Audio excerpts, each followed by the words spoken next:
2022 first, oh, Jackson and fell off on me right when we start. He gonna pop back in, man. He in motion, and we're gonna talk a little bit about that. But happy 2022, you know what I'm saying, from Turf Talk family. It's our first show of the new year. I'm one of the 3 hosts the other night with, my guys I love to hang out with, usually on Tuesday Turf Talk broadcast, the one and only Coach G. What's up with you, Coach G? Man, how you doing, brother? Blessed with no stress. I'm just putting my good foot forward and letting the other one follow. You know how it go. Yes, sir. And you know what I'm saying? We just checking in, and I just told all our listeners and all our viewers about the one and only Coach Jackson on the road. You know what I'm saying? We're going to tap in and see why he always on the road in a minute. What's up with you, Coach Jackson? You pulled over safely. You good? Yeah, what's going on with you, baby, man? I'm always in motion, man, Hey, it seemed like my son always got me in motion, though. You know what I mean? Like I said, right. Look, we want to start. We got a very special guest tonight, but it's a lot of recapping. I want everybody, to chop it up with. I've had the pleasure to be around it, to, witness some of the things. And I was like, it's only right that, our listeners, subscriber, and fans, get to hear about some of this exciting stuff that's going on. It's Turf Talk, man. First and foremost, that you see this picture in the back. That's not a picture, you guys. That's a blanket. You know what I'm saying? If Mama Jackson made me this blanket, I had to hang it up. If you need customized blankets, customize anything, because this blanket is hard. It's really hard. I just don't got no babies. You know what I'm saying? So, hey, if you need a blanket or something, go to our IG. It's called Custom Chris, Custom K Chris. We'll have all the information and the links and from the whole show, at the bottom of the YouTube. It's Custom Chris 1023. But this blanket is really hard. It's soft. You know what I'm saying? I ain't snuggled in a minute, but I might snuggle with it. But, hey, let's check in. Coach G, I'm excited to talk to you. I haven't seen you since we talked on the phone, but I haven't seen you since the GB's birthday Finanza, which was spectacular. So I told everybody I thought I was at a small Grammy Awards. But Coach G, go ahead, let's tap in. How did the season end for you and the 9U Ducks? I see you got your, your jewelry on. Tell everybody how the season went. Man, like Forrest Gump, I had a good run. It was a very good run. We went back-to-back national champions. We looked at adversity in the eye and we said, not today. We went out there and represented California, and we came back with this baby right here. You know what I mean? And it gives what we did. It gave merit to what I always say. There could be but one. Often imitated but never duplicated. There could be but one. Coach G, baby, that's me. And unfortunately, I'm about to break this news right now. Unfortunately, it's hard to walk in faith when you see so much hate. And when you get to different levels, you see different devils. And I promised myself, I promised myself for the year 2022. If it doesn't bring profit, peace, or purpose, poof, be gone. And with that said, I will be leaving the Ducks organization and finding out where I need to be at. You know what I mean? And I got much love for the Ducks. I love the platform that they bring, the excitement, the organization is beautiful. But for me, it's a new day, it's a new way. And I always say your direction is more important than your speed. So stay tuned and keep in mind, who's ever trying to bring you down, that only means they're beneath you. So you know what? It's 2022. Coach G is on a whole new mission. Hey, stay tuned. My biggest flex is yet to come, baby. It's yet to come. And me and Coach Jackson didn't get informed of this at the the brief. What right. Work. Then we'll get the briefing in the meetings. Folks, I didn't even know about this, but I'm sorry to hear that, man, because they, the Ducks is missing a great dude, a great leader, and I'm gonna tell you, one of your best attributes from what I see from afar is you're a motivator. So whatever program's gonna get you is definitely, is gonna expand and grow. But shout out to the OG duffel bag boys of 2021. We call them 2022, baby. Yeah, 2022. You know what I'm saying? Shined out by Lil Caden. You know what I'm saying? The 9U team is the best in the nation. And right. They went down to Florida, and and they tapped everybody's butt they had to tap. So what I'm saying? Shout out to you. Let me check in with Coach Jackson. I'm gonna come back with you because it's a lot of SC news in the building. Coach Jackson, we supposed to be recorded a couple times. Coach Jackson on the road. One time he was on the airplane. One time he in the van. I don't know what's going on, Coach Jackson. I seen a lot of great meals. Right. On those phone calls. But let's talk a little bit about Let's do a quick recap. You know what I'm saying? Coach Jackson down at Centennial. Shout out to the Football Factory. Shout out to Coach Logan. I seen at the GB birthday party as well. We had a great conversation. Coach Jackson, talk a little. You wasn't there. I know you was moving around as usual. Talk a little bit. Let's recap the end of the year, and then talk about a little bit what you got going on, man. Because we're really excited for you and the news that you and your family going through. Man, most definitely, man. Well, like you said, man, we ended on the season. We went undefeated in the regular season, lost in the semifinals in the playoffs against the #1 team in the nation, modern day.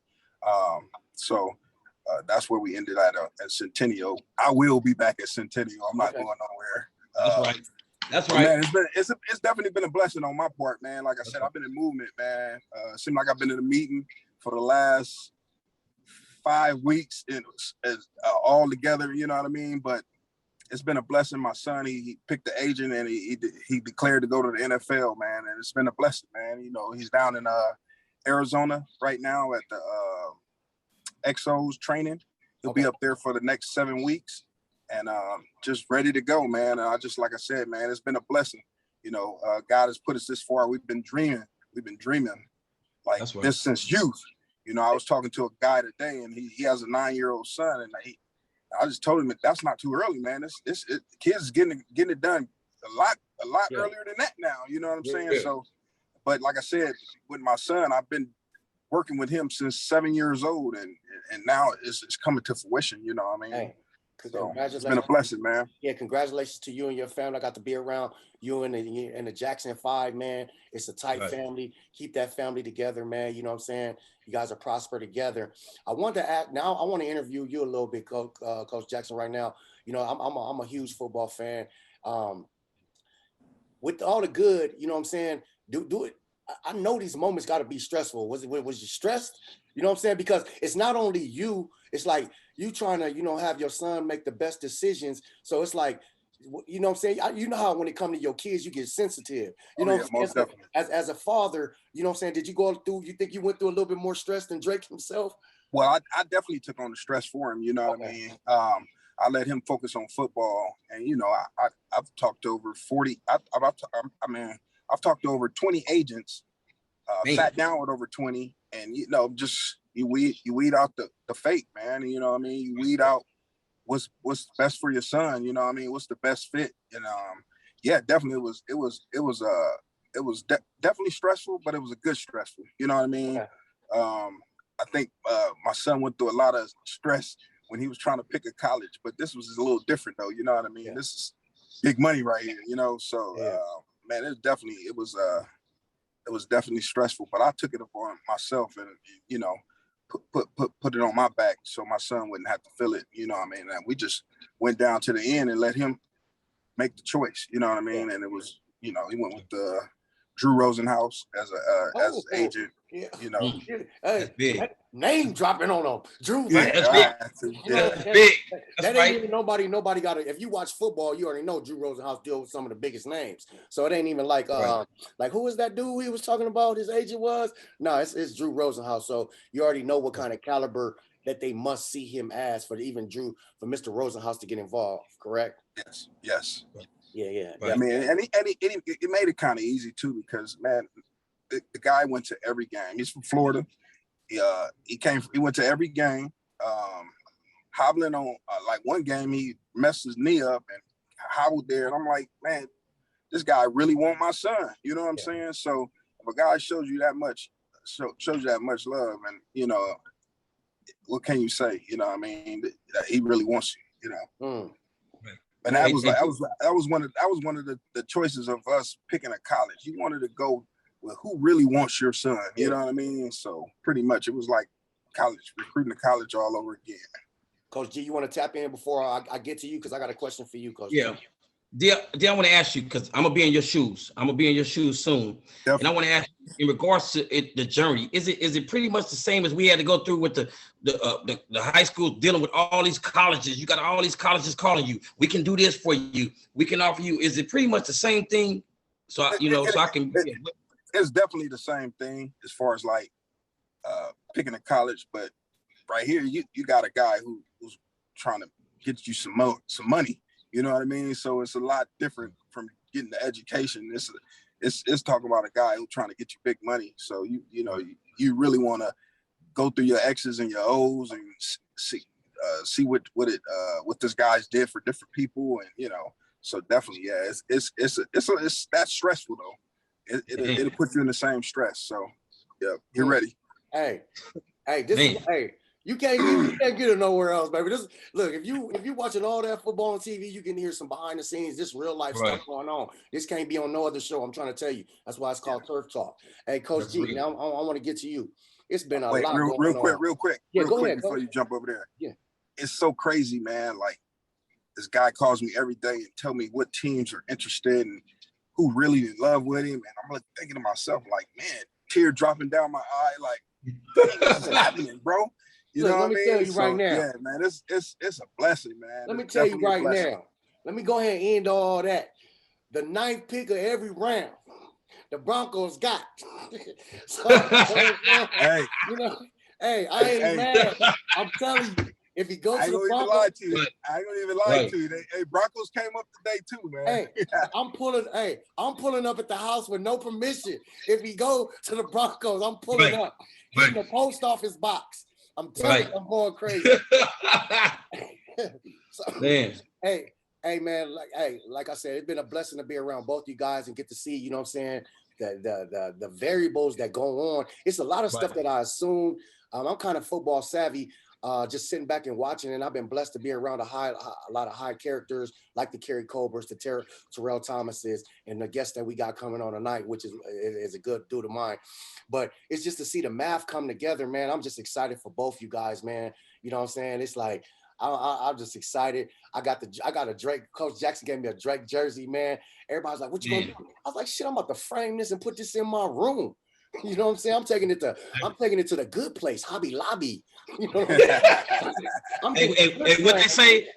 What they say, I can give it to you, but what you gonna do with it? Yeah, man, I'm taking this to Hobby Lobby, bruh. I want the good frame on this one. You know what I'm saying? But hey, we got our guest. I don't know when he's gonna check in. Coach G, I want to fire it to you, but any moment he can pop in. GB over there, USC, new coach, new environment. The spread system, it looks like it's gonna be the perfect fit for him. Talk to us a little bit about how you feel, how GB feeling right now. I got a chance to talk to him a little bit. Shout out to limelightpost.com. You can check out the interview. We'll have the link below. Coach G, just talk a little bit how he feels. Well, right now he's very optimistic. Yeah. He's very anxious, and we always go over the mindset. You know what I mean? Like one of the sayings I always say. Everybody want to eat, but few are willing to hunt. And I told him, you got one time to make a first impression. So when you go out there, I don't care if it's doing jumping jacks, you better do the best jumping jacks. When you're in front of the coach, you better win every single rep. I don't care if you're going up and down the field. So right now we have the mindset is everything. He's very happy. He's happy that they're actually bringing in high profile guys because iron sharpens iron. So he's happy about that. He wants to be to compete with these better guys. So right now, everybody's ecstatic. We're happy, and we couldn't be more happier. I think Lincoln Riley is going to change the culture. I think that's highly needed, and we're looking forward to it. I'm excited. I'm excited. So can't wait. I'm excited about GB. I'm excited about Drake Jackson. Right. It's just the perfect USC show. If everybody don't know, once again, Gary Bryant Sr., Coach G's son, is number one for USC. Coach Jackson's son is the one and only D. Drake Jackson, going to making his NFL commit. So he's down there in Arizona working out. And guess who just checked in right now? You know what I'm saying? A dude that, one of my favorite USC guys. I want to share a couple stories with the one and only Long Beach Poly legend, USC safety legend. You know what I'm saying? Darnell Bean. What's up with you, boss? Ain't too much, big time. How you doing, man? How you fellas doing today? Hey, man, bless. How you doing, my brother? Bless, man. Bless. Right on, brother. One time. Right on. Right on. My man, hey, you one of my favorite people, man, to talk to. You know what I'm saying? I was telling Coach Jackson a little bit. I said, I'm gonna share one story real quick before we get into it. Before we let Coach G get into his introduction, I know you got a hell of a one. We went to a place called Numero Uno, and I don't even know if he remembered this. He ordered the chicken fettuccine and he told him half noodles, no bread, and half the sauce. I was like, what the hell is the sense of getting that? and that's when I understood how NFL athletes have to take care of their body. He was like, he wasn't even nobody around. He was like, no, man, I gotta stay in shape. I gotta stay in shape. But you still look good, man. You still look good. Man. Much All blessings to you and the family. I can't wait to chop it up with you. That's Coach G, Coach Jackson. Like I said, they boys is at USC. Coach Jackson's son is on his way to the league. Coach G, you want to give him his introduction? You got the introduction? Oh yeah, I gotta come out the jacket for this because I've been waiting. And for the people that don't know, right? So let me, you players out there, this is what it's all about to play football right here. This man right here. Let's go. Man, that's 100. So first let me first and foremost, let me say that it is such a privilege and honor to have you on our show and allow me to drop some sauce. 6'2", 231 pounds. It was once said, and I quote, "You cannot dream up a better physical specimen at safety. There is nothing carbon copy about this brother. Like Holyfield, he comes from the era of the real deal. Pin cushion soft was put in check, and Tonka tough was a must. Yes, he is a man of Troy. 2005 Dream Team, 4th round pick to the Oakland Raiders. He played for the 49ers, New York Jets, and the Detroit Lions. Many are called, but few are chosen. Mr. Bean, you are a highly decorated young man, and you have many accolades. But something I wrote down that really touched me. You have showed true resilience in your partnership with the Olive Crest Tournament, a nonprofit dedicated to helping abused and neglected children. And I have an analysis that I wrote down just for you. If I'm a millionaire and I hand you a pen and I say, sell me this pen, I'll give you $500.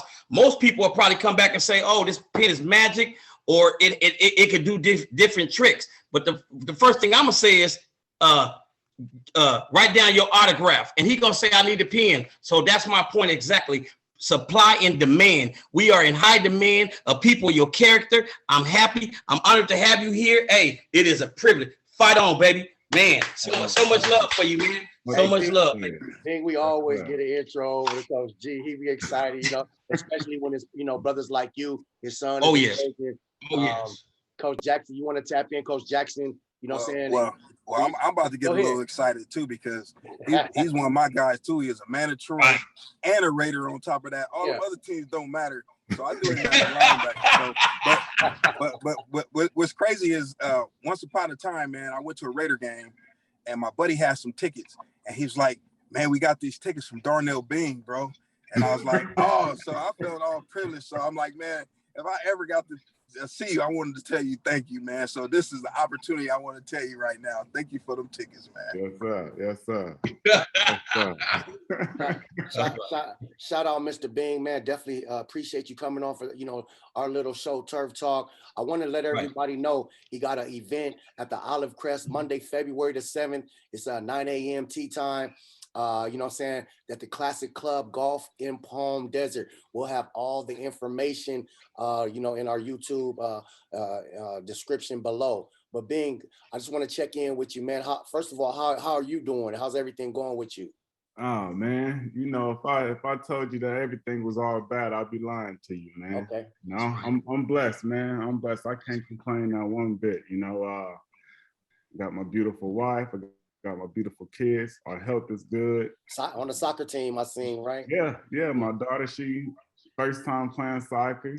She got me out there coaching. So we went out there and stunk it up. Hey, but they had fun now. You's a big guy out there coaching soccer, my man. I'm just gonna let you know that. Number one, you know what I'm saying? A lot of people don't know, we used to do our nonprofit football camps. Yeah. And this dude was one of the guys who showed up to my camps all the time. And everybody be like, that's the real Darnell Bing. And you never have to question it, because I'm gonna tell you where your body's changed a little bit. You're still in shape, I can see it. But your neck was the biggest neck I ever seen on a human being.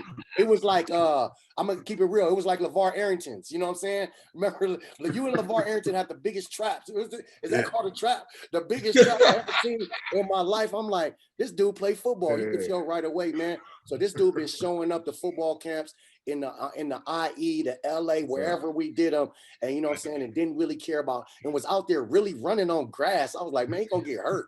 You know what I'm saying? So I just want to tell you thank you for that. You know what I'm saying, to let people know what kind of character you are. I think Coach G summed it up.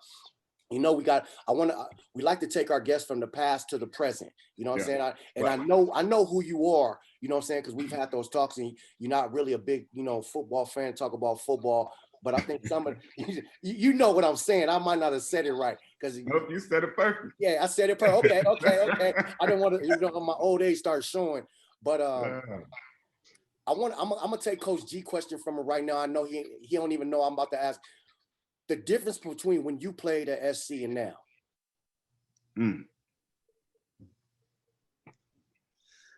Oh man. Are we going just on the outside looking in, man. Yeah.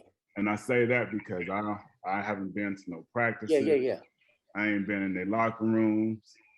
But just on the outside looking in, the difference between my era and what's happening now, they don't mesh like this. Like, I can tell you now, back when I played,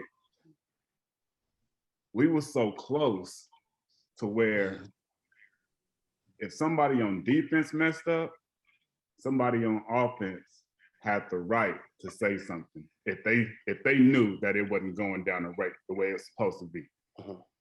If somebody on offense messed up, somebody on defense had the right to say something. And you know, we was gonna be there and push each other to make each other better. And that's how we operated. Like if we come out here lollygagging, somebody gonna get into it. And I know I vividly remember specific points in times to where our family, and what I mean by our family is our squad, we had people who had disagreements on the field, and they either settled it on the field or settled it off the field. But at the end of the day, we brothers. We gonna hug it out and keep it pushing. And I feel like I don't see that. Yeah. What's happening right now. And because they don't have that camaraderie, I feel like it makes it harder for them to go out there and give their all for each other. Because we bled for our brothers back then. That's right. Enough bleeding right now. Yeah. And that's something we've heard.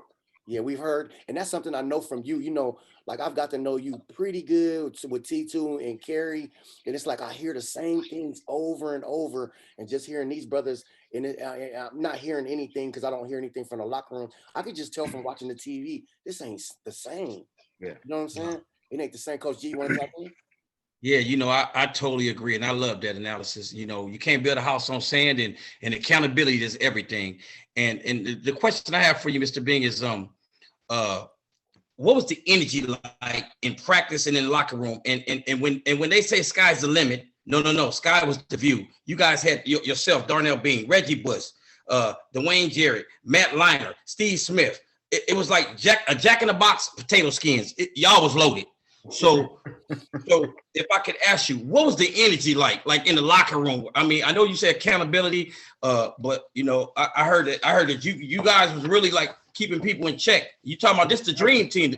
This the dream team? Yes, indeed. Definitely. The locker room was one of those. If I had to take a locker room experience from my entire career, and that's from, I mean, obviously we didn't have locker rooms in Pop Warner, but you know, just having my camaraderie. My time at SC is where it was at. The locker room was an opportunity for us to share our laughs, for us to cry together, for us to fight, and just really build on what it was that we needed to take to the field. You know, and one of the things that I enjoyed most about our locker room too is I was in between Reggie and Steve Smith. I had Reggie, Steve Smith, and before he left, Mike Williams. My locker room was right there next to those guys. So, in addition to just being brothers and having those conversations about life, we also talk football. So by having those opportunities to hear from them on what they was expecting out of practice on this day, I was able to take that information and put myself in position to make sure that they got what they needed from practice and vice versa. So it was really just holding each other accountable, like I spoke about earlier, and just making sure that we went out there and played and did what we had to do. You know, every day. I mean, it's like you said, it was an all-star team. So every day we had to show up. We had to go out there and bust heads. And if we didn't bust heads with each other, we knew that we wouldn't be able to bust heads on Saturday. That's right. 9 times out of 10, 10 times out of 10, if we handled our business throughout the week, Saturday was a walk in the park for us. That's right. And if I can ask this one more question, I heard from my boy Murr. He said he knows you pretty good. My boy Murr. He said you are the only person in the history of USC to receive a jersey, to have a Heisman jersey come out of retirement and someone give it to you. Is that true? I think that might be the only person in the history of college football. Woo! My brother. I can be wrong. Hey. Man, we on the podcast with the real deal. That's all I can say. Oh yeah, most definitely. I want to turn this over to Coach Jackson, but I just want people to understand this the most, you know what I'm saying? I'll talk to you a lot. I ain't seen you smile like this in a minute, man. You know what I'm saying? Talking football. Go ahead and get him, Jackson. Let's go. Yeah. So I know you came up on a gang of upper echelon teams like Poly, from SC, the Raiders. Yeah. Man, just kind of give us some of your attributes coming up, and what it took to get to those high levels.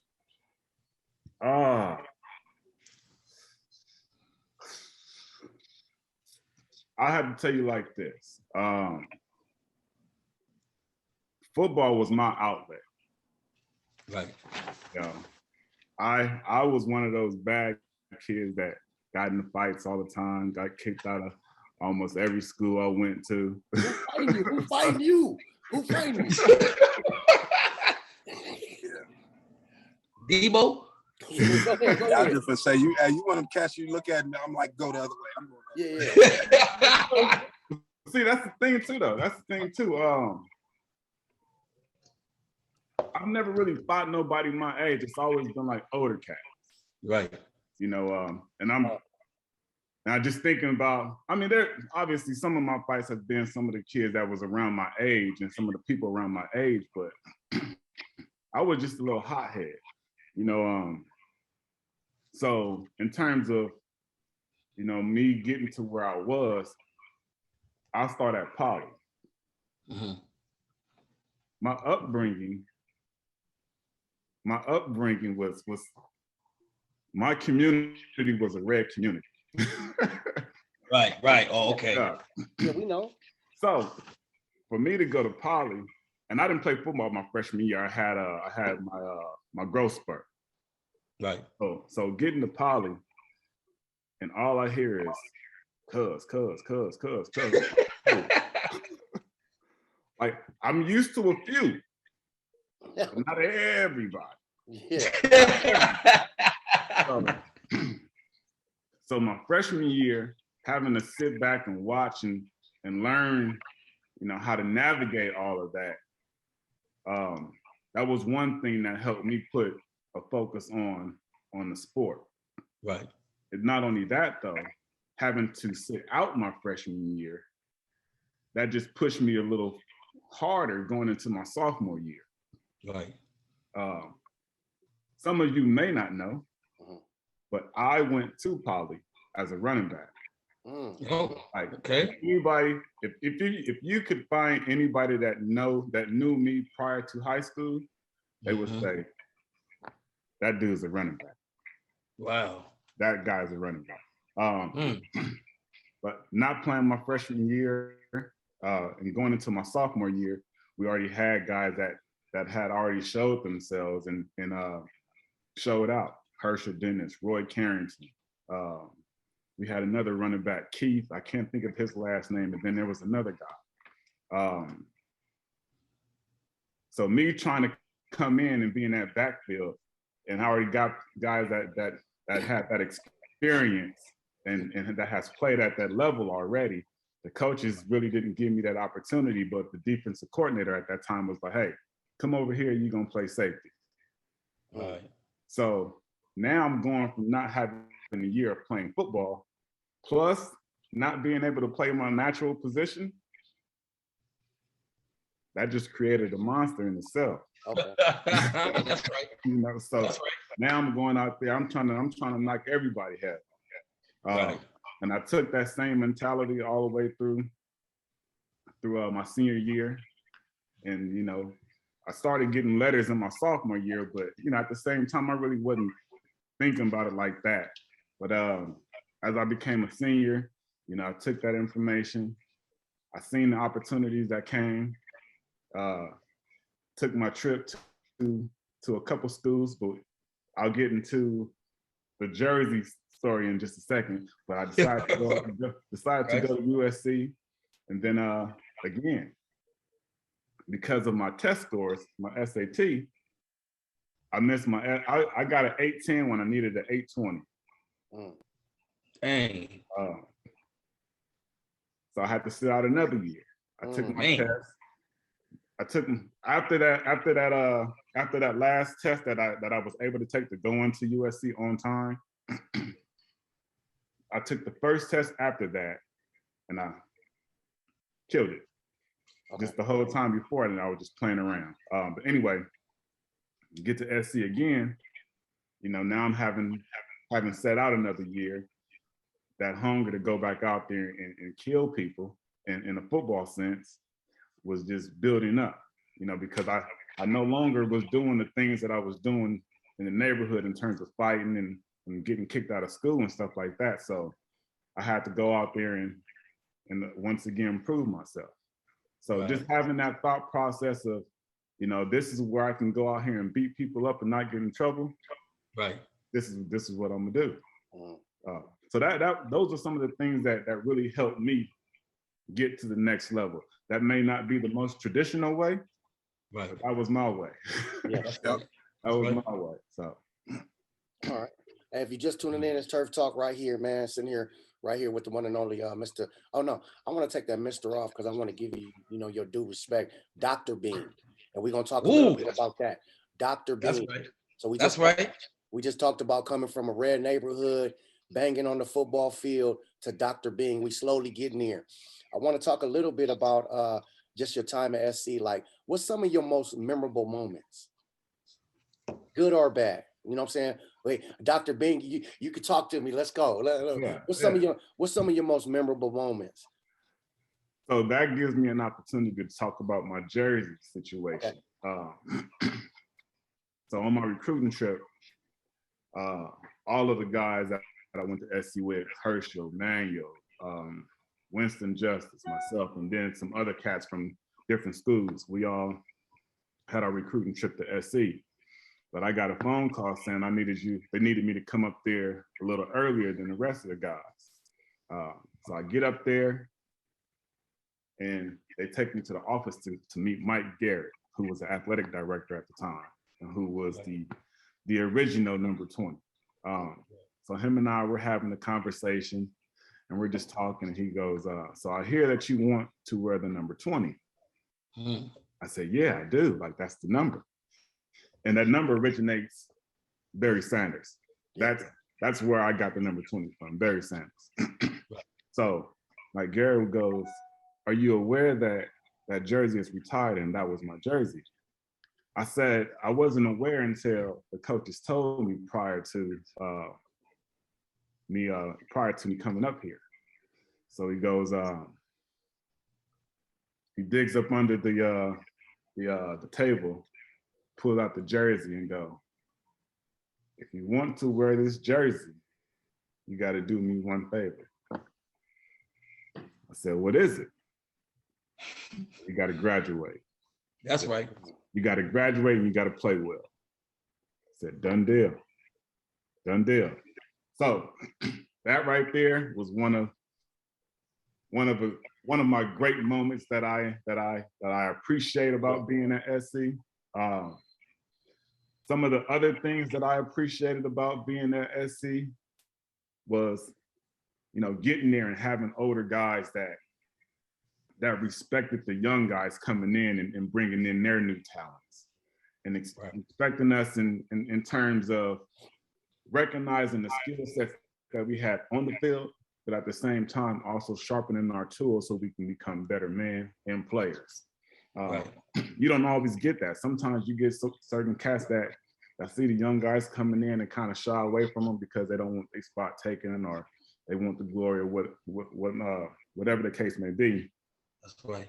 But going back to what I mentioned earlier, just getting to SC, it was truly a family atmosphere. And coming from a guy like myself that appreciates family, getting into that setting was just perfect for me. Everybody took care of each other. Everybody looked out for each other. And, that was just like the perfect setting for me. I can talk about some bad things that took place. Talk to me about at least one bad before we turn it over to Coach Jackson, boss. Now, I don't want to use the word bad, you know what I'm saying? Because I believe bad, like those are you where you're at now. I know it's growth process, you know what I'm saying? Opportunity for learning. It took those moments to get to where we at now. Absolutely. So I'll share the story of 2003 when we lost to Cal. This is and my boy Will Pooh, he brings it up when he wants to humble me from time to time. Oh, okay. It's all out of love. But we playing Cal, up at Cal 2003. We handling our business. Halftime, the guy that we now see as the Packers quarterback, Aaron Rodgers, comes in second half, and that dude comes in and he's ready to do what he got to do. And I promise you, that dude destroyed me up the seam 2 or 3 times, all touchdowns. And I call that my learning experience because, Aaron Rodgers, he's a few years older than me. I was a freshman this year. But within those times that those touchdowns were scored, I was a strong safety, so I was coming down in the box. But at the same time, I got my boy Will Pooh who's telling me, Bing, cover 3, they finna hit you up the seam, run with it. But me being young and dumb, I'm just giving them that bang and trying to go to my flats. But ain't nobody in the flat. So now I'm chasing tail. Now I'm chasing tail. And because of how they was running their routes, our free safety wasn't able to get over the top of the seam route quick enough time. So Aaron Rodgers blazed us a couple times up the seam due to my lack of judgment and desire to not listen to my man who had more experience tell me what to do. I take that 2003 L to Cal, and I take all the blame on that. Okay. Hey, we tuned in right here, Turf Talk with the one and only Darnell Bean. Coach Jackson, you want to tap in? Yeah. So I got a son, man. Like I said, he got the opportunity to play at SC, and he did really well. And he has the opportunity to be a first rounder this year, and he's down up in Exos right now training for the next 7 weeks. Give me some advice for him that he can use to going into the league. Advice to use going into the league. What I would say, and I hope you don't take this in no way of disrespect, but what I would say, every offseason that he has, make sure that he's doing something that will allow him to continue his progression outside of the field and once he retires. And I say that because oftentimes we spend most of our offseason preparing for the next season. And when we continue to do that, we don't know when our last game is going to be. Right. And everybody ain't guaranteed $100 and something million. You know, so if he is able to put himself in position to prepare for something other than football while still preparing for football, he'll be more likely to be successful off the field once he retires and do some bigger things off the field than he probably ever would have imagined. Yeah. And I only say that because I personally am tired of seeing our young men leave the field, the court, whatever sport they playing, and don't know what to do next. And you know, when you have that, you get people spending year after year after year trying to get back to something that left them already. Now you starting, and I feel like oftentimes that's where a lot of the mental health stuff begins to kick in. But if we begin to help our youth and our young men, for instance, your son, begin to have that thought of preparing for that transition early on, once he's done, he's probably already done enough stuff to allow him to make that transition, make it smoothly. Yeah. Even if he made 100 million, even if he make 100 million and he retires, he still have done enough stuff to allow him to spend his time in the way that he wants to spend it, or allow him to create a business that he wants to create and have it be successful, and he still have his hands on it, versus creating a business and having somebody else run it, and they potentially do something with the business to where it won't be to his liking or make him lose some X amount of dollars. You know, I think it's just the continue of helping him educate himself in other realms in life that will allow him to be a great man overall. And not only that, it'll change the trajectory of people looking at him as Jackson, the football player. He's bigger than that. He's a man first. Yes, sir. You know, so you want people to respect him overall and not just respect him as a football player. So, gotcha. Definitely. Hey. Man, I just want to say, we always call that dropping the gym. So you just dropped the gym on us, man, and we appreciate that. Yes, that was one of our number one reasons for going to SC. Like I said, football is going to play itself out, you know what I mean? But that degree coming out of SC is going to go even a lot further. So we definitely appreciate that, bro. Indeed. Hey, the one and only Dr. Bean. I know I want to hold you up, man. I know them kids need to get kissed before they get in that bed. If they ain't, you know what I'm saying? I know you're trying to get them to bed a little early. I want to talk to you a little bit about where you at right now. Because I remember there was a gap before you decided to go back and go to SC for your doctorate, correct? Yeah. I want you to talk a little bit about, you know what I'm saying, the process from leaving football, kind of like what we just talked about, you deciding to go back to school. Where are you at? I believe you deal with mental health, and we'll let you get out of here, man, and definitely talk about your event on February the 7th. Yes, sir. Okay, so 2010 was my last season in the NFL. I spent 2011,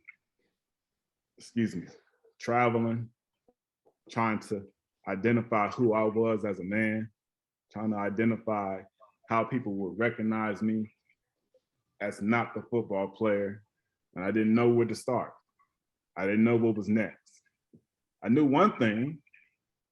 I made a promise to Mike Garrett, and that was to get my degree, because I left after my junior season.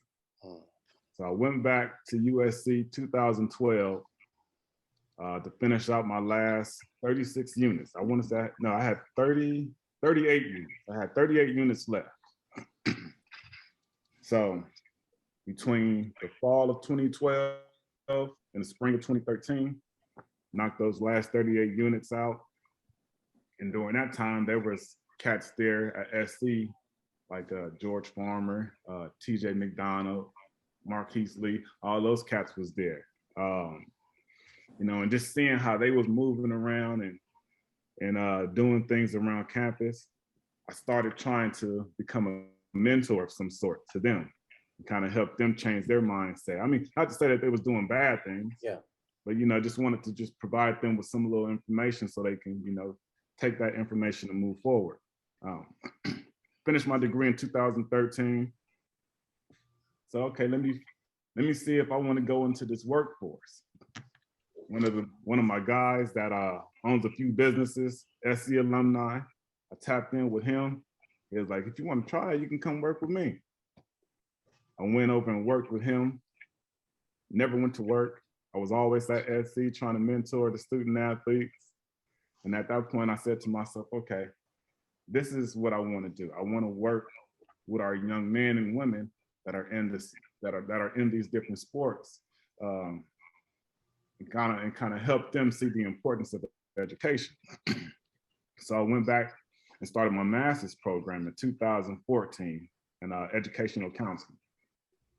As I'm going through that program, I'm there again at SC in the athletic department, mentoring. Now I'm mentoring cats like Juju, Biggie, Jonathan Lockett, Marquise Lee, Dory Jackson, all those guys. I'm mentoring those guys as I'm going through my master's program.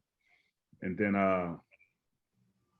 my last semester of my master's program, all the people that was in my cohort of my master's program, they say, you should go and look at a community college. You may find some interest in that. So I spent my last semester at the community colleges, 2 community colleges, interning. And, seeing the need for someone like myself at the community colleges, I decided to remove myself from wanting to be at the 4-year and go to the community colleges. Because in my eyes, those students that's at the community colleges, they still hungry. They still need to eat. Right. They need some guidance. It's oftentimes it's hard to tell somebody some of the things that they need to do when in their eyes, they're already where they want to be. So I thought that it would be important for me to work with the students in the community colleges. So now I'm a counselor and a tenured professor at a community college at Mount St. Jacinto Community College here in the Menifee-Hemet area. So I'm counseling over there, and I'm also teaching college success courses. But during that process, I thought I'd take my challenge to the next level and go and get a doctorate. So, I wanted to challenge myself, but I also wanted student athletes to see that it's bigger than just the athletics. Right. And by me having that doctorate degree, I felt like it will not only challenge me, as I mentioned, it will challenge some of our student athletes to do something different. But more importantly, it was a challenge for my family, my kids, my nieces, my nephews, my little cousins, all of them to see the importance of education. So I've been able to successfully complete all of that. And now I'm here, man. Dr. Bing, doing things at the community college level, working with young men, specifically our African-American population, trying to provide them with little nuggets here and there and helping them navigate their way through higher education. But I also do other things in terms of, working with nonprofits such as Olive Crest that I work with. And Olive Crest is a nonprofit that's dedicated to at-risk youth with a focus on students that are not students, with a focus on kids that are in foster care. Okay. And one of the things that the organization does is it provides safe housing for kids that are in foster care. Not only that, though, for those families who lose their kids for unfortunate reasons or unexpected reasons, they also provide the educational resources for those families to provide a better household and additional resources for those families to get their kids back. And when they get their kids back, they don't have to worry about losing their kid again. And that was something that I thought was important. I know a few folks that has been through foster care, and you know, just to see some of the things that this nonprofit was doing for our population or for our at-risk youth, I thought it was important for me to, you know, step in and try to do as much as possible, for many reasons. One, to show people that you don't have to be a one-trick pony. Two, because I'm a person, I'm about giving, man. I feel like the more you give, the more you receive. And if I continue to hold on to my nuggets, I'm not gonna bless myself, and I ain't gonna bless nobody else. Man, the more I put myself in position to bless others, the more I put myself in position to receive some more blessings as well. And as long as that circle keeps going, I'm gonna be all right. So that's pretty much where I'm at right now, man. In addition to that, like I said, I'm a tenured professor at a community college, but that don't mean that's where I'm gonna always be at. Yeah. I'm always challenging myself to do bigger and better things. You know, if that's where I remain, that's where I remain. But you know, if God put something on my heart to do something different and go for something bigger, that's where I'll be. That's right. Hey, you can't get it no other place right here. Turf Talk with the one and only Dr. Darnell Bean. Once again, we want to remind everybody, we'll have all the information where you can purchase tickets or possibly make donations. It's the Olive Crest, Monday, February 7th. It's at 9 a.m. It's tea time at the Classic Club Golf in Palm Desert. We'll have all that information listed below in the description. You can make donations. You can buy tickets. Let's support this event that supports the kids and the people of the community. Coach G, I don't know if you want to tap in before we get out of here. Mr. Bing, Dr. Bing, I'm going to tell you, out of you, Terrell Thomas, and Kerry, you my favorite, man. I'm going to let that be known. You know what I'm saying? I'll take that. I'll take that. Hey, T2, you know, T2 been hitting me up lately. I got to get on the show. Now he going to really be mad. You know what I'm saying? But hey, man, super appreciate you, man. And you, like I said, you always been one of my favorite people. I always tried to stay in contact with you. You know what I'm saying? I love your energy, and I knew you was going to become whatever you are still becoming. So appreciate you, Dr. Bean. Coach G, you want to tap us in? Man, Dr. Bean, you got me over shaking my head like, man, that was phenomenal. And I want to say you are sharper than a paper cut. I mean, for reals. And you give merit to the phrase "excuses are for losers," because what you've accomplished, and you're not even done to where you really want to be. So any kids out there that say I can't, then that's not acceptable. So I want to leave everybody with this. It's 2020. It's 2022. You cannot defeat your demons if you are still enjoying their company. Like stretch marks, it's time to separate. Much love and happiness. Hey, 2 fingers up, man. Fight on, baby. Hey, appreciate you. Hey, we appreciate everybody. Coach Jackson, get home safe. Make sure you send Drake our love. Coach, I will, man. Dr. Bing, we appreciate you. Coach G, same. Tell GB. We definitely appreciate you, baby. Yeah, we all appreciate everybody for tuning in and checking out. Hey, it's the first show of 2022. Hey, get away. We're gonna be calling you back, man, because you got way more info for us to hold on to, and more events that we got to promote for you. So I definitely want to get you with my boys. I want to get you a KB1 and GB1. I got to get you to mentor them. That'll work. That'll work. Just let me vice know. versa. Yeah, I got a son too that need that ear too. Right. Hey, I ain't never too big to provide no knowledge, man. So holler at me. All right, we'll put it together. I'll share with these gentlemen your contact in a group text, man. But appreciate you being. Hey, have a good one. Turf Talk. You too. Fight on. Fight on. Take care.